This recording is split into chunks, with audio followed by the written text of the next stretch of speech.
Telugu cinema latest updates కోసం మా official website tollywood2bollywood.com ని విజిట్ చేయండి. సరికొత్త తెలుగు సినిమా విశేషాలను తెలుసుకోండి.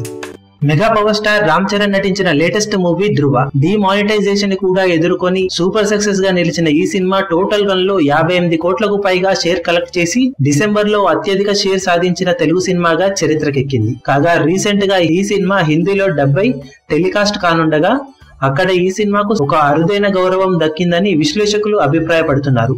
ఇప్పటి వరకు తెలుగు హీరోలు నటించిన సినిమాలకు డబ్బింగ్ అక్కడ చిన్న ఆర్టిస్టులు కానీ డబ్బింగ్ ఆర్టిస్టులు కానీ చెప్పడం పరిపాటి. కానీ మొదటిసారిగా రామ్ చరణ్ నటించిన ఈ సినిమాకు ఏకంగా టాప్ హీరోలలో ఒకరైన అజయ్ దేవగన్ డబ్బింగ్ చెప్పడం విశేషమనే చెప్పాలి. హీరో పాత్రకు అజయ్ దేవగన్, అలాగే విలన్ పాత్రకు సల్మాన్ సోదరుడు అర్బాజ్ ఖాన్ డబ్బింగ్ చెప్పడంతో ఈ సినిమా డబ్బింగ్ వర్షన్ అక్కడ మంచి క్రేజ్ ను సొంతం చేసుకుంది. త్వరలోనే టెలికాస్ట్ కాబోతున్న ఈ సినిమా అత్యధిక టీఆర్పీ రేటింగ్లు సాధించడం ఖాయమని విశ్లేషకులు అభిప్రాయపడుతున్నారు.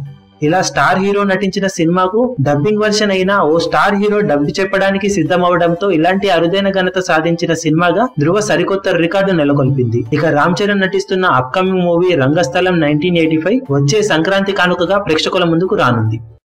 మీ అభిమాన హీరోలకు సంబంధించిన లేటెస్ట్ అప్డేట్స్ కోసం మా ఛానల్ ని సబ్స్క్రైబ్ చేసుకోండి. ఏ చిన్న అప్డేట్ ని మిస్ అవ్వకూడదు అనుకుంటే బెల్ ఐకాన్ ని ప్రెస్ చేయండి. లైక్, షేర్, కమెంట్ చేయడం మర్చిపోకండి.